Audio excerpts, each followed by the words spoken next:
ഞങ്ങൾ തൃശ്ശൂരിൽ നിന്നും അതിരപ്പള്ളി വഴി വാൽപ്പാറയിലേക്കുള്ള യാത്രയിലാണ്. രാവിലെ 8 മണിക്ക് തന്നെ അതിരപ്പള്ളിയിലെത്തി. അവിടുത്തെ കാഴ്ചകളൊക്കെ കണ്ടു നിന്ന് ഇനി നേരെ വാൽപ്പാറയിലേക്ക് പോവാണ്. അവിടെ എത്തിയിട്ട് ഒന്നെങ്കിൽ ഊട്ടി അല്ലെങ്കിൽ കൊടൈക്കനാൽ അവിടെ എവിടേക്കെങ്കിലും പോകും. മെയിൻ പ്രശ്നം എന്തെന്ന് വെച്ച് കഴിഞ്ഞാൽ ഇ പാസ് കിട്ടിയിട്ടില്ല. ഇപ്പം വാൽപ്പാറയിൽ പോകാനായിട്ട് ഇ പാസ് വേണം. ഞാൻ 2 ദിവസമായിട്ട് ട്രൈ ചെയ്തിരുന്നു. പക്ഷെ കിട്ടിയിട്ടില്ല. വെയിറ്റിംഗ് ലിസ്റ്റിലാണ്.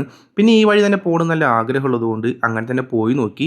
കുറേ നേരം അവർ കടത്തി വിട്ടില്ല. പിന്നെ ഒരുപാട് നേരം പറഞ്ഞ് പറഞ്ഞ് അവസാനം അവർ പൊക്കോന്ന് പറഞ്ഞു. അങ്ങനെ ഏകദേശം ഒരു 1 മണി കഴിഞ്ഞപ്പോഴേക്കും വാൽപ്പാറയിലെത്തി. അവിടെ എത്തിയിട്ട് നേരെ തന്നെ ഫുഡ് കഴിക്കാൻ കയറി. യൂട്യൂബിൽ റിവ്യൂ ഒക്കെ നോക്കിയിട്ടാണ് ഫുഡ് കഴിക്കാൻ കയറിയത്. ഹോട്ടൽ ആരാധ്യ എന്നാണ് പേര്. അത്യാവശ്യം നല്ല ബിരിയാണിയൊക്കെ കിട്ടുമെന്നാണ് പറഞ്ഞത്.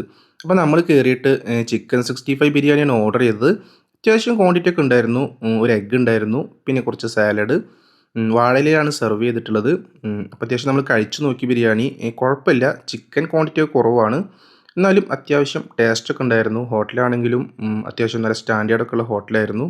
വാൽപ്പാറയിൽ വെച്ച് നോക്കുമ്പോൾ ട്ടോ, വാൽപ്പാറയിൽ പൊതുവേ ചെറിയ ചെറിയ ഹോട്ടലുകളും പിന്നെ വൃത്തിയൊക്കെ കുറവാണ്. അപ്പോൾ അത് വെച്ച് നോക്കുമ്പോൾ അത്യാവശ്യം നല്ല ഹോട്ടലും അത്യാവശ്യം നല്ല ഫുഡൊക്കെ ആയിരുന്നു. അപ്പോൾ ഫുഡൊക്കെ കഴിച്ച് ഞങ്ങൾ നേരെ ചുരമിറങ്ങാണ്. അപ്പോൾ അവിടുത്തെ നല്ല കാഴ്ചകളൊക്കെ കണ്ട് കുറച്ച് നേരം അവിടെ റെസ്റ്റൊക്കെ എടുത്ത് ഇനി നേരെ ഊട്ടിയിലേക്കാണ് പോകുന്നത്.